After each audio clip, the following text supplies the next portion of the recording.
हमने अक्सर देखा है जेम्स बॉन्ड जैसे जासूसों को, मिशन इम्पॉसिबल के इथेन हंट को, या बॉलीवुड में टाइगर जिंदा है के अविनाश सिंह राठौर, या बेबी मूवी के अजय सिंह राजपूत को। इनकी कहानियों में थ्रिल है, एक्शन है, सैक्रिफाइस है, और एंड में उन्हें मिलता है नाम, शोहरत, अवार्ड्स और दुनिया का सलाम। लेकिन दोस्तों, असल जिंदगी में भी एक ऐसे स्पाई हुए हैं जिनका काम इन सभी रियल स्पाई से 1000 गुना बड़ा था, लेकिन उन्हें मिला क्या? ना कोई मेडल, ना कोई नाम, ना कोई बहादुरी को लेके बातें की गई। उनका नाम है रविंद्र कौशिक, जिन्हें इंडिया का असली ब्लैक टाइगर कहा जाता है। आज मैं आपको बताऊंगा एक ऐसे स्पाई की कहानी जो अगर किसी बॉलीवुड या हॉलीवुड फिल्म में होती तो सुपर हिट हो जाती, पर असल जिंदगी में वो कहानी सिर्फ जेल की दीवारों में दबा दी गई। 11 अप्रैल 1952 राजस्थान के श्रीगंगानगर में जन्मे रविंद्र कौशिक एक नॉर्मल मिडिल क्लास फैमिली से आने वाले एक एक्स्ट्राऑर्डिनरी इंसान थे। बचपन से उन्हें एक्टिंग का शौक था। कॉलेज के थिएटर में उनके परफॉर्मेंस इतने इम्पैक्टफुल होते थे कि लोग हैरान रह जाते थे। एक सीन में वो भारत माता का रोल कर रहे थे और स्टेज पर उनके डायलॉग सुनकर सबके रोंगटे खड़े हो गए। उनकी यही एक्टिंग और डायलॉग डिलीवरी देखकर रॉ के ऑफिसर्स तक उनका नाम पहुंच गया। उस टाइम रॉ को चाहिए था एक ऐसा एजेंट जो एक्टिंग में महारत रखता हो, जिसे दूसरे देश अपना ही समझे, जिसका कॉन्फिडेंस इतना हो कि वो किसी भी आइडेंटिटी में घुल मिल सके। इसलिए रविंद्र कौशिक को रॉ ने चूज किया।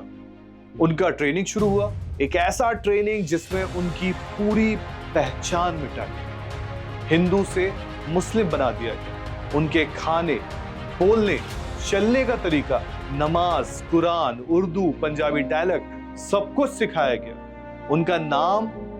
उनका नया नाम रखा गया नबी अहमद शाकिर। सोचिए, एक 23-24 साल का लड़का जिसने कभी अपने शहर से बाहर ज्यादा सफर तक नहीं किया, उसे दूसरे देश पाकिस्तान में भेजने की तैयारी हो रही थी। पाकिस्तान पहुंचने के बाद उन्होंने कराची यूनिवर्सिटी से LLB किया ताकि उनका कवर प्रोटेक्ट बने। फिर उन्होंने आर्मी ज्वाइन की और धीरे धीरे अपने काम से मेजर तक का दर्जा हासिल कर लिया। एक इंडियन स्पाई, पाकिस्तान आर्मी का मेजर, सोचिए कितना बड़ा सक्सेस था ये रॉ के लिए। वहां उन्होंने एक लोकल लड़की अमानत से शादी की, एक बेटा भी हुआ, पर किसी को भी शक नहीं हुआ कि वो असल में पाकिस्तानी नहीं बल्कि भारत के स्पाई थे। 1975 से 1983 तक तकरीबन 8 साल रविंद्र कौशिक ने ऐसे टॉप सीक्रेट इंटेलिजेंस इंडिया को दिए जिससे हजारों जवानों की जान बची। उनके जरिए इंडिया को पता चलता था पाकिस्तान मिलिट्री की प्लानिंग, न्यूक्लियर डेवलपमेंट और बॉर्डर स्ट्रेटजीज के बारे में। इंडिया के होम मिनिस्टर SB चवन इतने प्रभावित हुए कि उन्होंने उन्हें रॉ का हाईएस्ट ऑनर दिया, द ब्लैक टाइगर। पर दोस्तों, एक गलती सब पर भारी पड़ गई। 1983 में रॉ ने एक नया एजेंट पाकिस्तान भेजा जिसका काम था रविंद्र कौशिक से कांटेक्ट बनाना, लेकिन वो एजेंट बॉर्डर पर ही पकड़ लिया गया। टॉर्चर के बाद उस एजेंट ने रविंद्र कौशिक का नाम बता दिया।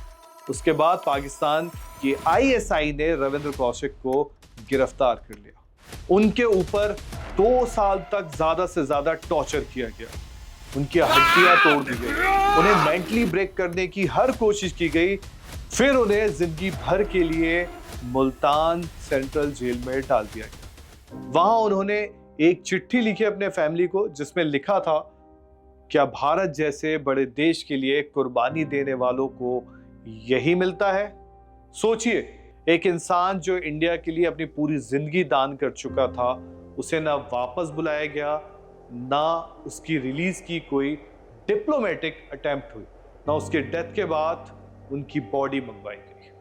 26 जुलाई 1999 को मुल्तान की जेल के ठंडे दीवारों के बीच उनका देहांत हो गया। ट्यूबरक्लोसिस और तन्हाई ने उनका शरीर और मन दोनों तोड़ दिया। उन्हें जेल के बाहर ही दफन कर दिया गया।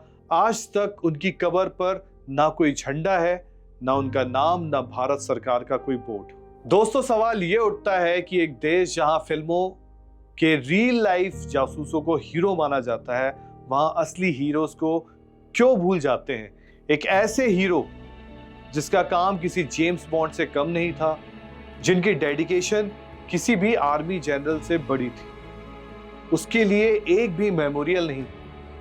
दोस्तों, इन्हीं फिल्म्स के हीरोज को देखकर हम तालियां बजाते हैं, उनके डायलॉग्स कॉपी करते हैं, पर असल हीरोज जैसे रविंद्र कौशिक को हम भूल जाते हैं। ये मत भूलना, जेम्स बॉन्ड सिर्फ दुश्मनों को मार सकता है, पर रविंद्र कौशिक जैसे जासूस दुश्मनों को देश में घुसकर और उनका सिस्टम ही बदल देते हैं। Salute to the real black tiger, एक ऐसा नाम जो हर भारतीय को याद रखना चाहिए। अगर आपको ये वीडियो पसंद आया हो तो कमेंट कीजिए उनका नाम, salute to the real black tiger Ravindra Kaushik, और इस कहानी को जितना हो सके शेयर कीजिए ताकि हर हिंदुस्तानी को पता चले कि असली टाइगर कौन था। जय हिंद, जय भारत।